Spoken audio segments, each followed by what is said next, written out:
Welcome back, everyone. My name is Patrick. You're watching the Oilers Rundown, broadcast on the Oilers Fanatic and the Heavy Hockey Network. It's once again game day. The Edmonton Oilers and Carolina Hurricanes getting set to battle at 5 p.m. tonight on Hockey Night in Canada. The Edmonton Oilers on a season worst, and well, they're worst in a couple seasons anyway. A big losing streak going on here that they absolutely have to put to an end right away here. They cannot allow this tailspin to continue. There were some positive signs last game against the Florida Panthers. The Oilers are looking better, but they have to dig deep, be determined, show that drive, whatever phrase you want to use.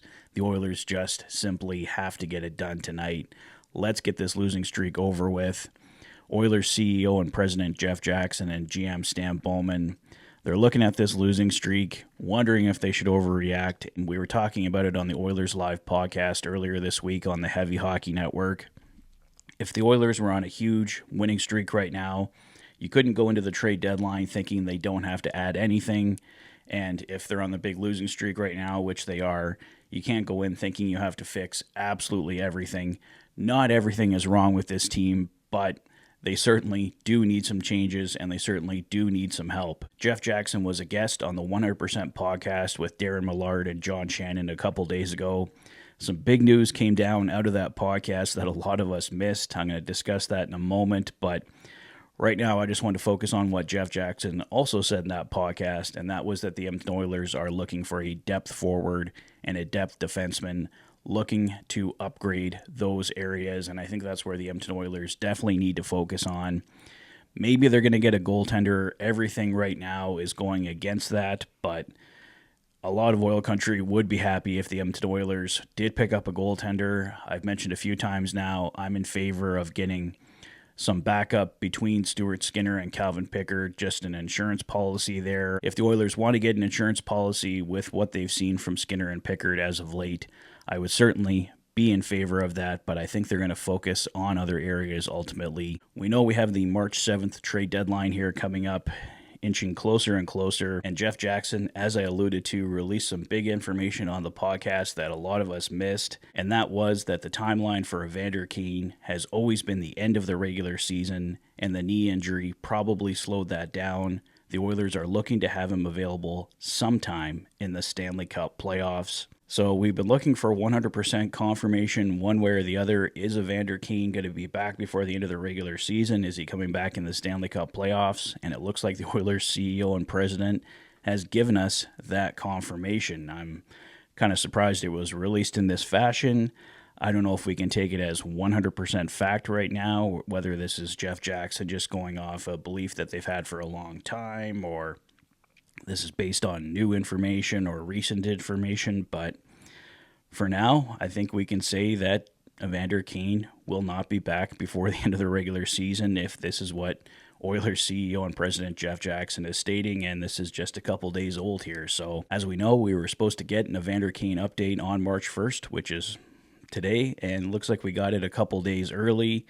Let's see if anything else trickles down. As I mentioned in yesterday's video, we might hear something from Elliot Friedman on Saturday Night Headlines on Hockey Night in Canada, so may get some more information that way, but for right now, it's looking like Evander Kane will miss the regular season for the Edmonton Oilers, and that means the Edmonton Oilers can fully utilize his cap space to make upgrades at the March 7th trade deadline. With it being March 1st, Evander Kane's no-trade clause is no longer in effect. He had to submit a list of 16 teams to the Edmonton Oilers today that he would accept a trade to, so we'll see what happens there.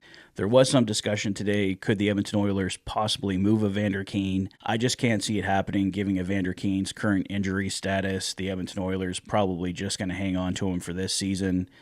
As for this summer, I think everything's on the table. I definitely think we could see an Evander Kane trade happen at that point. I don't think Evander Kane has a future here with the Edmonton Oilers.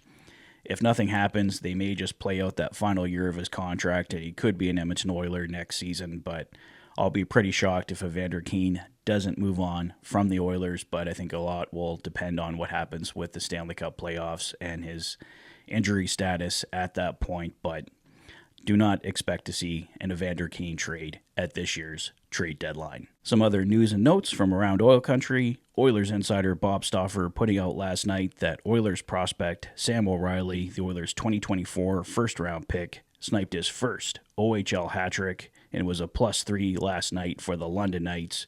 He projects to be a two-way right-shot center for the Oilers. This season, he has 21 goals, 35 assists for 56 points in 54 games played, and is a +47. Looking ahead to the game tonight, the Oilers' social media account had these game notes. Brett Kulak scored his 7th goal of the season versus Florida on Thursday, setting a new career high. He also set a new career high for block shots in a game with 8 against the Panthers. John Klingberg has 4 points, 1 goal, 3 assists over his last 3 games, and Connor McDavid is 1 assist away from 700 for his career. He has recorded at least a point in 5 straight games versus Carolina. And I can also confirm that the lineup will remain the same tonight for the Edmonton Oilers as they take on the Carolina Hurricanes. A top line of Nuge, McDavid, Hyman, a second line of Skinner, Draisaitl, and Arvidsson, a third line of Janmark, Henrique, and Brown, a fourth line of Podkolzin, Kapanen, and Perry. On defense, Ekholm and Bouchard, Stetcher and Emerson, Kulak and Klingberg, and Calvin Pickard will get the start against the Carolina Hurricanes. Darnell Nurse remains out day-to-day with an injury, and Matt Savoy will be a healthy scratch. Well, that's all the latest, guys. Let me know your thoughts on Evander Kane, on the lineup for tonight. What do you think happens for the Edmonton Oilers at the March 7th trade deadline? Let me know your thoughts on everything in the comment section below. If this is your first visit to the channel and you like what you see, please consider liking and subscribing for all the latest Oilers content. You've been watching the Oilers Fanatic. Thanks for being a fan.